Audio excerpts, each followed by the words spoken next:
Esters are another derivative of carboxylic acids, or they can originate from there. And they're characterized by having this kind of group. So we have an R just like this. So we have this part, which is very similar to our carboxylic acid. But then we have an alkyl group on the other side. So this part of the molecule right here, including the oxygen, is an alkanoate.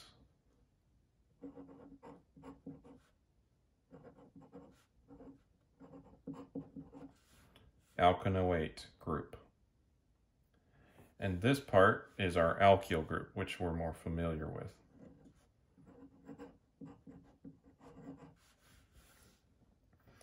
Now these get named in a certain way. We'll say the alkyl group first, and then the alkanoate group. And that's how they're named. So let's look at an example.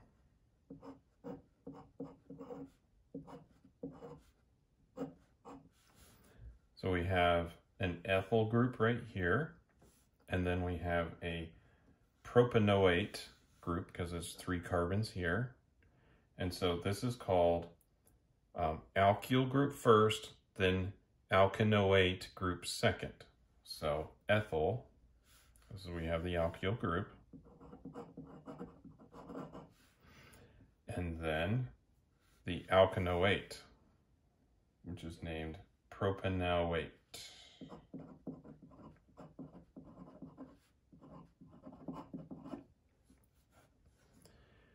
And this tells us that the propane is attached to the carboxylic acid side, or the carbonyl side, right? This carbon double bond to oxygen.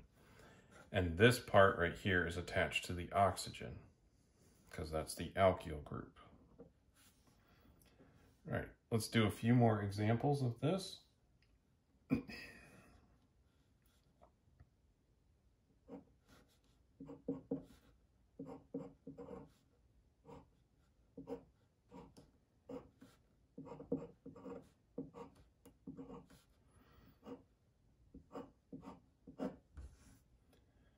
All right, so we've got our ester drawn up. You'll notice that we have an aldehyde here, and we just have a substituted or a branched alkyl. So we'll name the alkyl first, right? This is 1, 2, 3 carbons long. So this is a propyl group. And we have a substituent, a methyl, on the number 1 carbon. So we count from the ester group. So this is 1, 2, 3. So we're going to have 1 methyl propyl.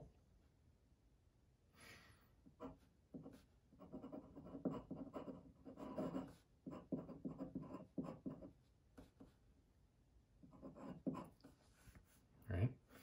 Now we've got to name our alkanoate group. So to count this, 1, 2, 3, 4, 5 carbons. So this is 5, and that would be an oxo group when it is a substituent. So 5 oxo, and then that's 5 carbons, so pentanoate.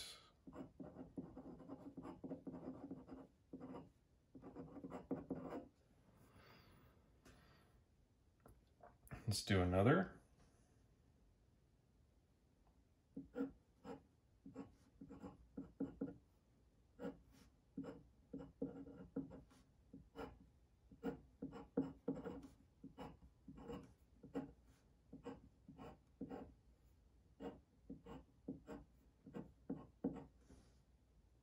Okay, so in this case we have a benzene ring that's a substituent.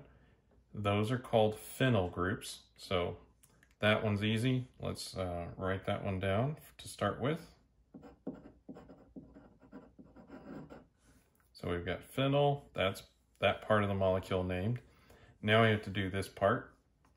So we're counting, that's the first carbon, second, third, fourth, 5th and 6th. So we know this is a hexanoate.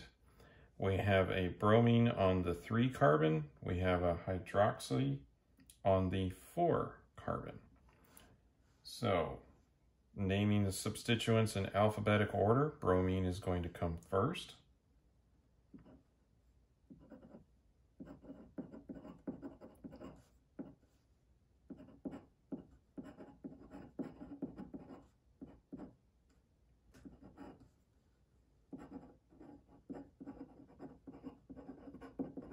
So the name of this is phenyl 3-bromo 4-hydroxy hexanoate. Now, I should mention a few common names that you'll probably encounter. So most people will call this one, instead of using the IUPAC name, which would be ethyl ethanoate, which might get a little bit into the tongue twister category.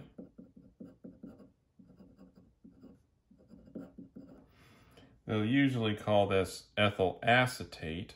They'll just use the common name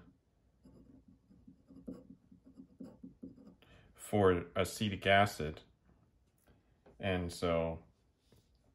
And you'll notice that they don't have like an O in there for whatever reason. So ethyl ethanoate or ethyl acetate. And that one's a little easier to say. And that's generally what you'll see on labels, and everybody, if you're talking about it, will probably say ethyl acetate instead. Another one that we should be aware of that is also the IUPAC name because it's involving benzoic acid. So if we just have this part, this is derived from, say, benzoic acid, but then we'll stick an ethyl group on there just for fun to make it an ester. Then we could call this ethyl benzene carboxylate.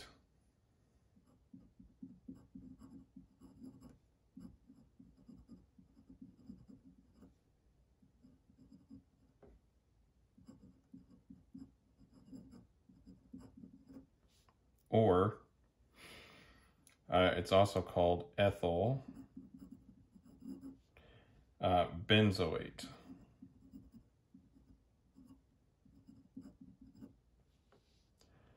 And of course, this is derived from benzoic acid. In this case, both of these are IUPAC names. In this case, ethyl acetate is not an IUPAC name, but it's so common, you'll hear it and you'll see it all the time.